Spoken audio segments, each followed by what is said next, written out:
amores, tudo bom com vocês? Vamos para mais um assunto, né? Já finalizando a nossa segunda unidade, eu dividi esse assunto em dois, tá? Para que não se torne muito cansativo para vocês. Mas sim, esse já é o nosso último assunto da unidade, certo? Então vamos lá. Verbo, como vocês já sabem, já estão cansados de saber, é aquela classe gramatical independente, né? Aquela classe que não necessariamente depende de outras classes gramaticais, como advérbio, como artigo, como adjetivo, né? Só que a questão do verbo, gente, é uma questão um pouco mais complexa. Por quê? Porque há uma gama de estudos que a gente precisa fazer a respeito dele, né? Conceito, flexão, tipos, classificação, conjugação. Então, assim, são vários conceitos, vários pontos que precisam ser abordados e que vocês precisam ficar atentos, tá? Eu sei que é um assunto extenso, mas a gente vai conseguir lidar aí com a maior leveza como vocês estão conseguindo, certo? Então vamos lá. O que é verbo? A gente conceitua, a gente sabe, né, desde o nosso primário, que o conceito que nós adquirimos sobre verbo é aquele que é a palavra que conceitua ações, estados, fenômenos da natureza, né? É isso mesmo. O conceito básico para verbo é esse. Vamos dar uma olhada? Verbo é a classe gramatical de palavras que se flexiona em pessoa, número, tempo, modo e voz. Então, a primeira observação que você precisa fazer em relação ao verbo é sobre como ele flexiona, certo? Então, 4 pontos, né? 4 observações que a gente precisa fazer. Ele flexiona quanto à pessoa do discurso, ao número, singular, plural, tempo, os 3 tempos, né? Presente, pretérito e futuro, e o modo e voz. Modo, se é indicativo, imperativo, subjuntivo, e voz, se é voz ativa, voz reflexiva, voz passiva, certo? Então, o conceito em relação ao verbo é preciso que vocês acrescentem esse ponto também, sobre a flexibilização. Verbo é observado nesse sentido também, tá? Pode-se indicar entre outros processos em relação ao verbo: ação, estado, fenômeno, ocorrência, desejo. Então, assim, são os vários conceitos, né, em relação ao verbo. São os vários tipos de verbo, tá? Mas vamos entender aqui agora com relação à estrutura. Como o verbo é formado? Basicamente por 2 partes, tá? Radical e desinências, certo? O que é o radical mesmo? Vamos lembrar de morfologia lá do início. O que é radical? Radical é aquela parte da palavra que conceitua, que contém ali o significado da palavra, é a parte significativa da palavra. É aquela parte da estrutura que, em sua maioria, não sofre alteração em uma derivação ou, no caso do verbo, numa conjugação. A gente sabe que existem os verbos irregulares, que veremos já que sofrem, né? Mas, de modo geral, o radical é aquela parte do verbo que contém o significado e mantém-se intacto, certo? Mas vamos entender aqui. Radical é a parte invariável que expressa o significado essencial do verbo. Então aqui, ó, falei, nós temos o radical, tá vendo? Ó, falei, falava, falam. Então, qual foi o radical? Qual foi a parte da palavra que permaneceu, que ficou invariável, que fixa, né?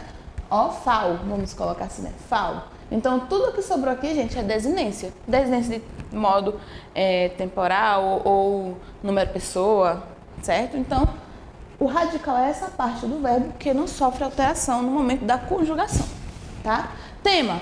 Tema, gente, é o mesmo conceito em relação aos nomes que a gente aprendeu lá no início. O que é o tema? Nada mais do que o radical mais a vogal temática. Lembram? Com o verbo acontece do mesmo modo.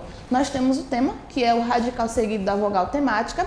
E a vogal temática, gente, é importante acrescentar em relação ao verbo, que a vogal temática é o que indica a conjugação. Lembra que nós temos 3 tipos de conjugação verbal? Nós temos 3 tipos, né? Primeira conjugação, segunda conjugação e terceira conjugação. Certo? Então, todos os verbos terminados em A fazem parte da primeira conjugação. Todos os verbos terminados em E, segunda conjugação. Todos os verbos terminados em I, terceira conjugação. Porém, existe um verbo, e vocês também já sabem disso, que não está aqui. Ele não tem nenhuma dessas terminações. porém, ele faz parte da segunda conjugação. Vocês lembram que verbo é esse? Vamos dar uma refrescada aí? Beleza, o verbo pôr. O verbo pôr, gente, é um verbo que, apesar de ter o O como vogal temática, faz parte da segunda conjugação. Por quê? Porque, estruturalmente falando, historicamente falando, o verbo pôr antes era poer, tá? Então, era o E como sua vogal temática, né? Porém, com o passar do tempo, esse E foi se perdendo em sua forma infinitiva. Porque quando a gente conjuga o verbo pôr, ele aparece, ele põe. Olha o E aí, tá? Então, só para chamar atenção em relação ao pôr, fazer essa observação, tá? Antes de eu passar para cá. O verbo pôr, apesar de terminar com O, apesar de apresentar o O como vogal temática, faz parte da segunda conjugação. Por quê? Porque historicamente falando, há tempos, ele apresentava o E também como vogal temática. E aí esse E foi se perdendo em sua forma infinitiva, tá? Não quer dizer que ele não exista, ele aparece nas conjugações. Quando a gente conjuga o verbo pôr, se você observar, vai aparecer em diversas formas conjugadas aí, tá? Beleza? Então, o verbo pôr, verbo pôr e todos os seus derivados, tá? Todos os verbos que são formados por pôr, decompor, compor, eles são conjugados da mesma forma que o pôr, que o verbo pôr, que é o primitivo, né? E seguem a mesma regra. Então, o verbo compor faz parte de que conjugação? Segunda conjugação, tá bom? Vamos lá. Nós temos aqui, ó, as desinências do verbo. O que são as desinências do verbo? São aquelas partes que vêm depois do tema, são as partes que vêm para indicar o tempo, para indicar o modo, número e pessoa. Então, vocês precisam identificar essas desinências, tá bom? Então, vamos aqui. A primeira desinência é modo temporal, que indica o modo. Quais são os modos mesmo? A gente vai ver, mas só para a gente dar uma relembrada. Indicativo, imperativo e subjuntivo, certo? E temporal. Desinência é modo temporal, indica tempo. Nós temos presente, pretérito, os seus derivados, né? Futuro e seus derivados, tá? É um elemento que designa o tempo e o modo do verbo. Então, falávamos. Observam aqui, ó, o destacado. Então, essa desinência destacada é a desinência modo temporal, porque indica o modo e o tempo. Já a gente vai ver essa última. Falasse. Então, indica o pretérito imperfeito do subjuntivo. O primeiro indica o pretérito imperfeito do indicativo. Então, essa desinência é a desinência que indica o modo e o tempo do verbo, certo? A desinência que indica o número pessoal, ou seja, se a pessoa do discurso, que é a primeira, segunda ou terceira pessoa, está no singular ou plural, é justamente essa desinência, tá? Então, geralmente, na maioria das vezes, a maioria dos verbos apresenta essa desinência no final, é a última desinência, tá? Uma letra ou uma sílaba completa. Então, é a parte do verbo que vai indicar o número e pessoa, tá? Então, aqui, falamos indica o quê? A primeira pessoa do plural. Olha aqui, ó, mos, certo? Falavam, o M apenas indicam a terceira pessoa do plural, certo? Então, isso é desinência número pessoal, desinência modo temporal. Essas são as desinências do verbo. São partes importantes. Ora aparecem, nem sempre o verbo vai apresentar todas as desinências, é importante salientar isso, certo? Mas é isso. Em relação à estrutura do verbo, é essa. A observação sobre o pôr já foi feita, certo? Então, dando continuidade aqui. Outra coisa que é importante chamar a atenção é sobre a sílaba tônica do verbo, tá? Por quê, professora? Porque quando se trata em sílaba tônica do verbo, nós temos um conceito também, tá? O que acontece? Alguns verbos apresentam a sílaba tônica no próprio radical. Outros verbos apresentam, ou outras formas conjugadas, né, apresentam a sílaba tônica, que é aquela sílaba mais forte, nas desinências. Então, nós temos um conceito para isso também. Então, o que são os verbos risotônicos? O que são os verbos que possuem formas risotônicas? São justamente os verbos que apresentam a sílaba tônica no radical, tá? Então, aqui, ó, opino, aprendam, nutro. Essas partes destacadas, essas sílabas, são sílabas tônicas que estão no radical do verbo. Então, todo verbo que apresentar a sua sílaba tônica em seu radical, nós chamamos esse verbo de verbo risotônico, certo? O verbo ar isotônico foi o que eu falei anteriormente, é aquele verbo que apresenta a sílaba tônica em sua desinência, tá? Então aqui, ó, opinei, desinência, né? Aprenderão, desinência. Nutriríamos, desinência. Não está no radical, está na desinência. Então, resumindo, verbo risotônico apresenta a sílaba tônica no radical. Verbo arrisotônico apresenta a sílaba tônica em suas desinências, ok? Ótimo. Vamos lá. Com relação à classificação dos verbos, nós temos algumas classificações. Vocês já conhecem, a gente vai apenas aqui relembrar, puxar da memória, né, da gavetinha de vocês aí. Tá? Então prestem atenção. Nós primeiro temos os verbos regulares. O que são os verbos regulares? São aqueles verbos que, no momento da conjugação, não alteram as desinências. Não muda nem o radical, não muda a desinência. A desinência para os verbos regulares, por exemplo, falar, cantar, são verbos regulares. Por quê? Porque as desinências, um exemplo, a desinência do modo indicativo, primeira pessoa do modo indicativo, vai ser a mesma para todos os verbos regulares, terminados em ar. Então, o verbo regular é isso, é quando não há alteração em suas desinências ou mesmo no radical ou no momento da conjugação, tá? Então, o verbo cantar, canto, cantei, eu canto, eu cantei, eu cantarei, eu cantava, eu cantasse, são desinências que aparecerão em todos os verbos regulares terminados em ar, tá? Na primeira conjugação. Isso é verbo regular. O que são verbos irregulares? O oposto, né? O verbo irregular, gente, é aquele verbo que sofre algum tipo de alteração, seja na desinência, seja no próprio radical, tá? Então, é aquele verbo que quando está no infinitivo apresenta um radical e aí quando passa a ser conjugado apresenta em alguma pessoa do discurso um outro radical. Ou mesmo não apresentam desinências regulares como a gente viu nos verbos regulares. Quando a gente conjuga determinado verbo irregular, a gente pode observar que em determinada pessoa a desinência vai ser diferente. Então, isso é um verbo irregular. Por exemplo, faço. Faço é do verbo fazer. Então, houve uma mudança aqui no radical, né? Fiz, outra mudança. Farei, fizesse. Então, é um verbo, o verbo fazer, por exemplo, é um verbo que é irregular porque sofre alteração, uma letra, né? Geralmente, quando é conjugado, tá? Só que existem verbos que é bem... Eu não vou colocar pior porque, né, não é pior, mas assim, é muito mais gritante essa alteração, tá? Quando há uma alteração total no radical, por exemplo. Nós temos aqui, ó, um exemplo, outro exemplo aqui.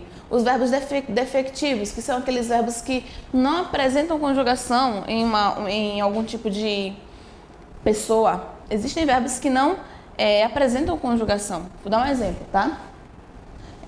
Eu vou conceituar aqui, mas só para que vocês entendam. O verbo colorir. Não existe a primeira pessoa do verbo colorir. A primeira pessoa do presente, a primeira pessoa do indicativo. Não existe eu coloro. Não existe essa forma verbal. Então, o verbo defectivo, tá? Com relação aos verbos defectivos, nós temos os impessoais, que são os verbos que não têm sujeito, tá? Normalmente são usados na terceira pessoa do singular. E aí, vale lembrar aqueles verbos, né, que a gente aprende lá no primeiro ano. Quais são esses verbos, professora, que não apresentam o sujeito da oração? Os verbos que indicam fenômenos da natureza. Verbo haver no sentido de existir, tá? Eles são utilizados na terceira pessoa do singular. Vamos aqui ver o primeiro, só para que vocês refresquem a memória. O verbo haver, quando tem o significado, né, de existir, ele não possui sujeito, certo? Ele é impessoal. Então, houve 2 guerras mundiais. A gente pode dizer aqui, entre aspas, que o sujeito seria um sujeito oracional. Algo houve o quê?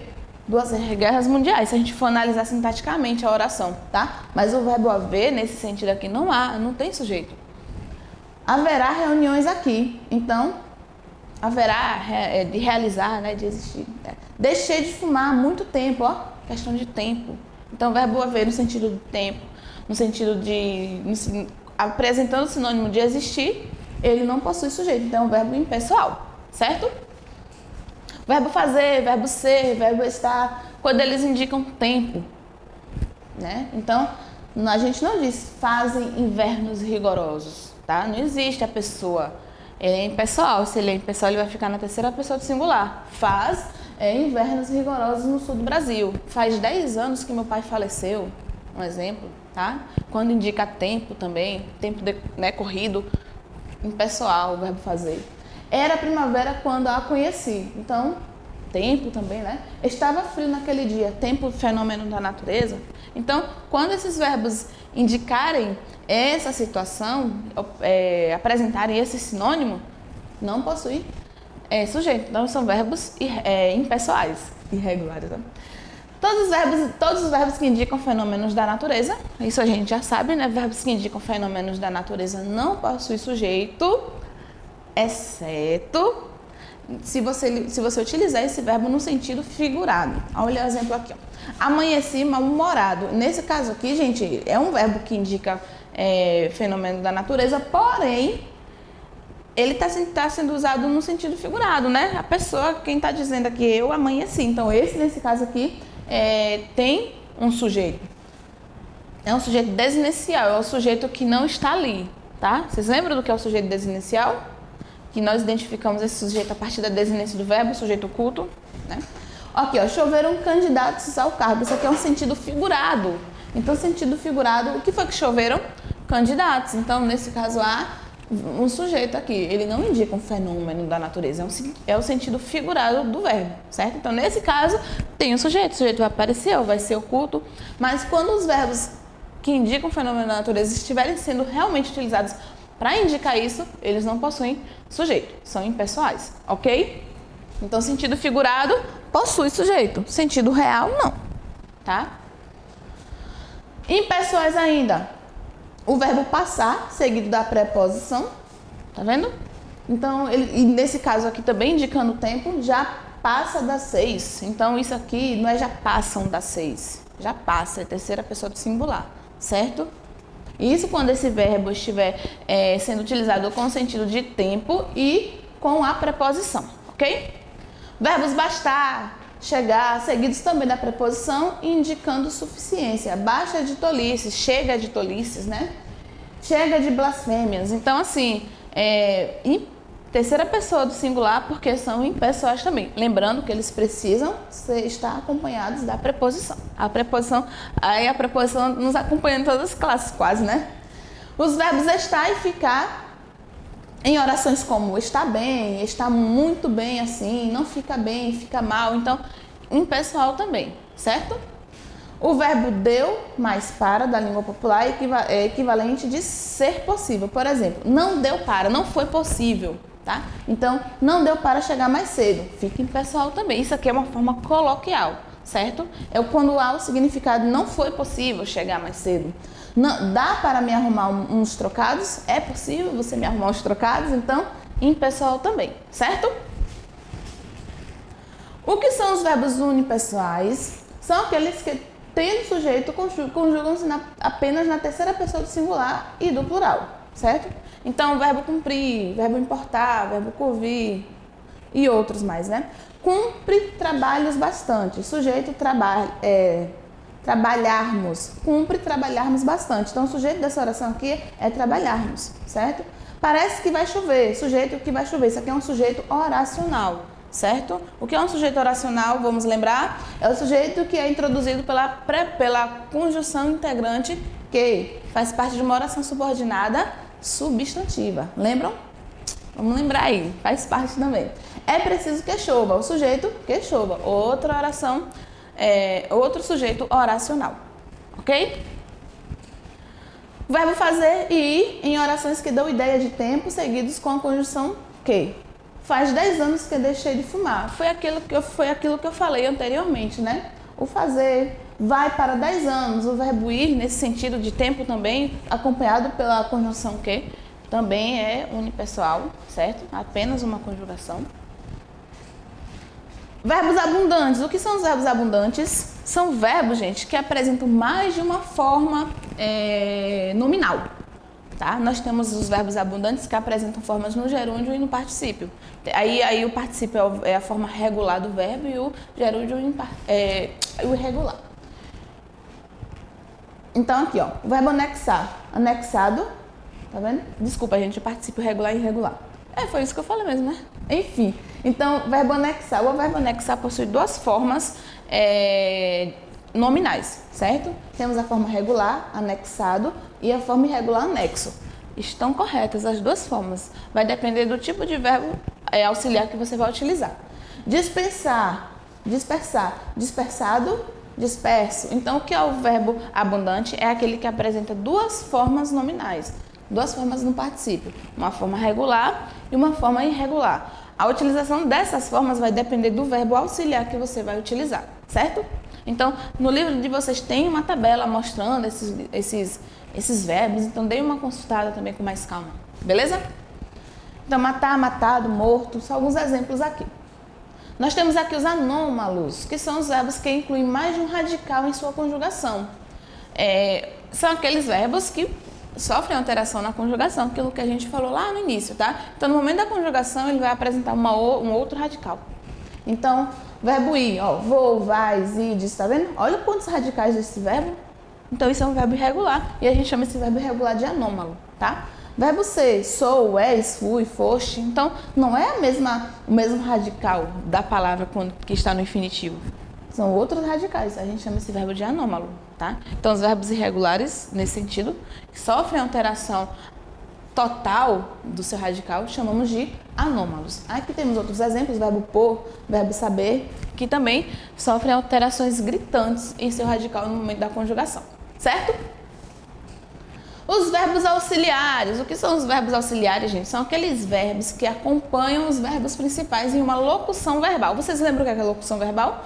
Locução verbal é quando nós temos um verbo auxiliar mais um verbo principal, exercendo a função daquele verbo principal, tá? Nós temos alguns verbos auxiliares, como o verbo ser, o verbo haver, né?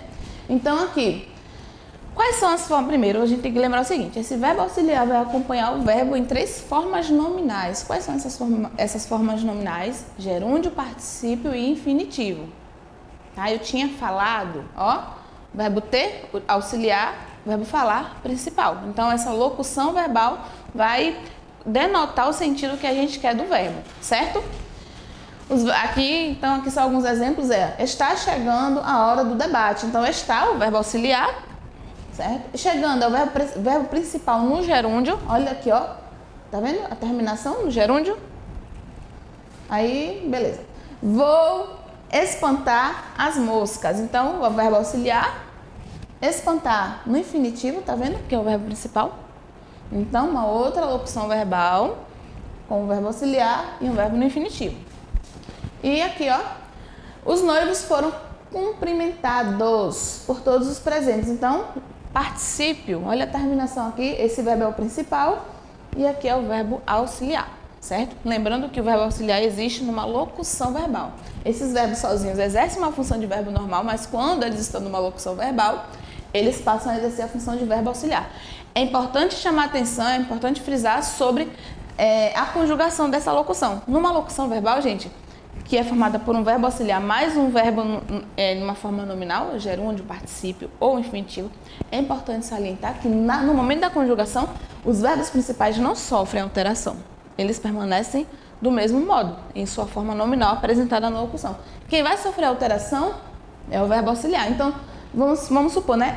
Se nós tivéssemos aqui um sujeito simples, ele, então, ele foi cumprimentado. Então, o particípio permaneceu, o que sofreu alteração foi o verbo auxiliar. Então, numa locução verbal, quem é flexionado, quem é conjugado é o verbo auxiliar e não o verbo principal. O verbo principal vai manter a sua forma nominal apresentada na locução, seja infinitiva, ou seja, particípio ou gerúndio, certo?